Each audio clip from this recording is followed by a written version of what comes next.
Welcome to this Romance Class Podcast Extra, our interview with Songs of Our Breakup author J.E. Tria. Hi Jay, so introduce yourself and tell us about your book. Hello, I'm J.E. Tria.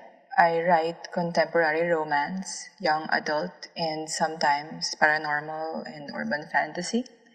My book, Songs of Our Breakup, is a new adult romance that tells the story of indie rock band member Jill, who has her heart broken when her long-term boyfriend of 7 years, dumps her.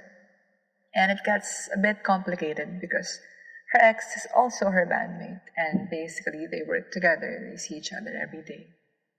And then her Japanese celebrity friend Shinta arrives in town for a visit, and him being there cheers her up, distracts her a little bit, and at the same time kind of forces her to deal with the entire mess of moving on.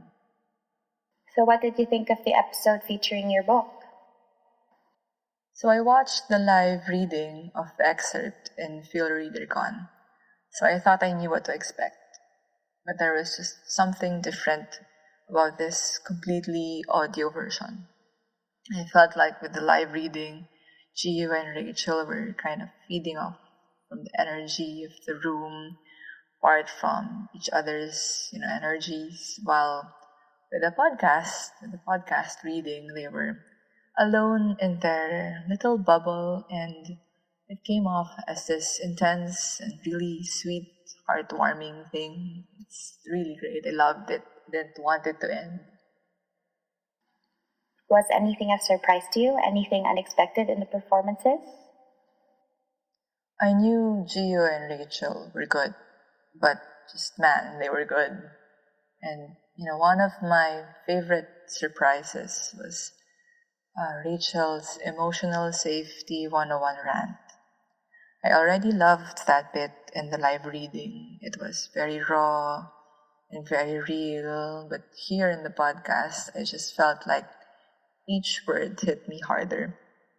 And then the humor that they were able to inject to the scene, the giggles, the chuckles, and smirks that they were able to punctuate sentences with. It's not exactly how I imagined the words said when I was writing them. To me, it was just this really dark, sad, brooding scene with feels. But to hear the words said like that, with these tiny nuances, I thought just made it so much better.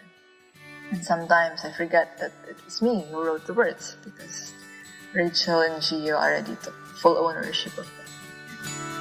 That's great in this really weird, awesome way.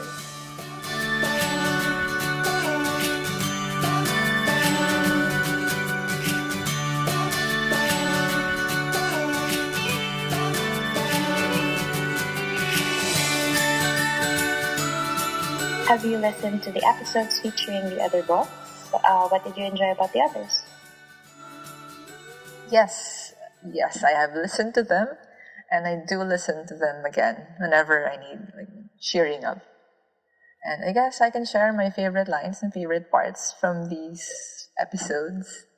From Fall Like Rain by Ana Tejano, just the part where Mark holds out his hand and says, "Come on, let's go for a walk." It's just this really sweet, promising thing. Like you would imagine that nothing could go wrong after Rain takes his hand, stands up, and goes on a walk with it. It's really sweet. From Never Just Friends by Mina Viesquera. I think I was blushing the entire time I was listening to this. And I love everything from Officer You Got Me, and just a special mention to the part where he congratulated himself on that perfect landing. It was great. From Two Pasts by Crystal S. Villar. Just every time Lucas swears because it's very sexy. And from Cover Story Girl by Chris Mariano.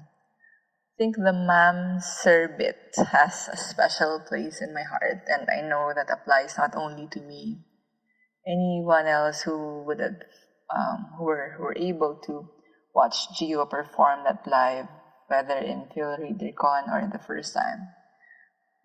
That stays with you, that part. This is really great. Any other comments that you want us to share on the podcast?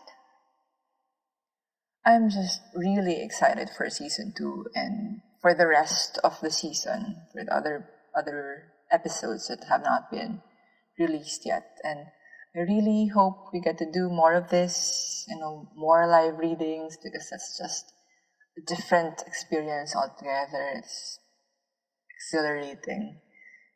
Personally, I would still prefer reading the book over listening to it, but hearing a story like this in this format performed by this amazing actors is just a lovely experience on its own.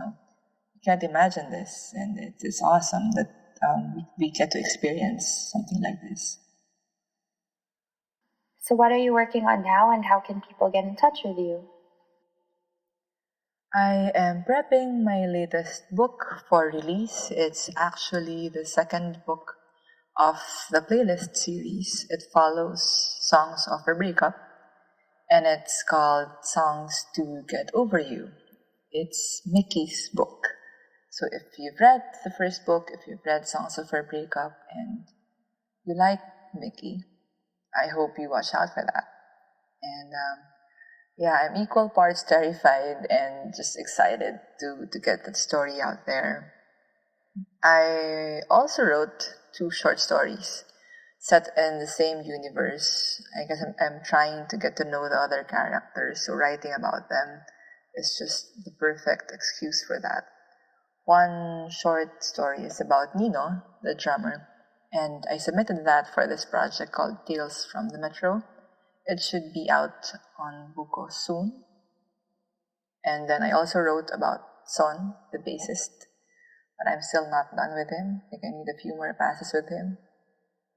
Apart from that, I'm also writing a kidlit children's literature story as part of Bronze Age Media Minas Guerra's Bayong ng Kuting workshop.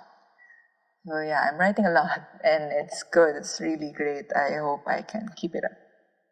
So if you want to find me, you can find me on Twitter, Facebook, and Instagram as Tria. I also post stuff on Wattpad and pin pictures on Pinterest also as Tria. It's one word. So thanks a lot. Thanks so much for listening, and I hope you get your own copy of the Romance Class Podcast Season 1 available on Gumroad. Thank you. Thanks, Jay.